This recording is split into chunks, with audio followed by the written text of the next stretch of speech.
স্মরণ করছি শহীদ রাষ্ট্রপতি জিয়াউর রহমান এবং আপসহীন দেশনেত্রী বেগম খালেদা জিয়াকে।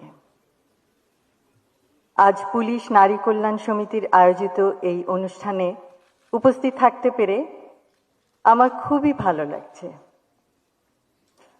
অভিনন্দন জানাই সকল সদস্যকে তাদের নিরলস প্রচেষ্টায় সমাজের বিভিন্ন পর্যায়ে অবদান রাখার জন্য।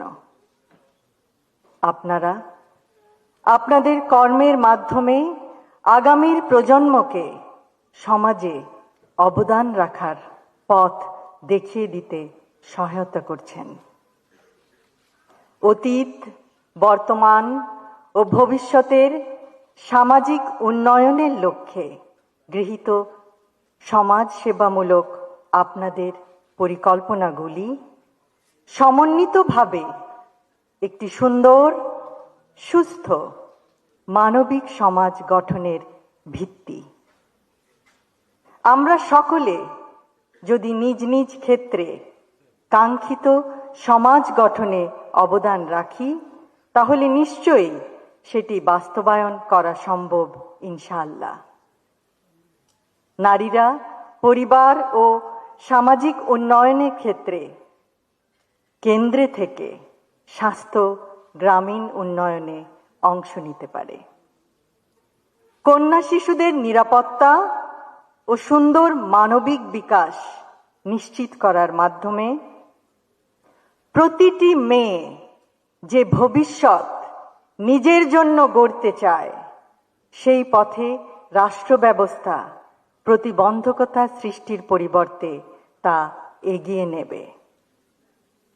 স্বনির্ভরতার লক্ষ্যে ক্ষুদ্র, কুটির ও মাঝারি শিল্পে যোগ্যতার ভিত্তিতে নারী উদ্যোক্তাদের উৎসাহ প্রদান, যেমন প্রয়োজনীয় প্রশিক্ষণ এবং ডেভেলপমেন্ট ও মার্কেটিং সাপোর্ট প্রদান।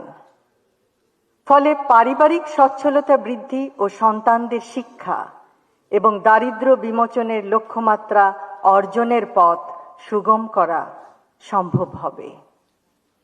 সবশেষে আজকের এই সুন্দর অনুষ্ঠানটি আয়োজনের জন্য পুলিশ নারী কল্যাণ সমিতির সকল সদস্যকে জানাই আন্তরিক ধন্যবাদ এবং তাদের সকল কর্মকাণ্ডে উত্তরোত্তর সর্বাঙ্গীন সাফল্য কামনা করি। আমাদের মাঝে আজকে পুলিশ নারী কল্যাণ সমিতির সভানেত্রী অধ্যাপিকা নাসিমা ফেরদৌসী উপস্থিত নেই। আমরা তার আশু রোগ মুক্তি কামনা করছি মহান আল্লাহ তাআলার কাছে। সকলকে ধন্যবাদ। আল্লাহ হাফেজ।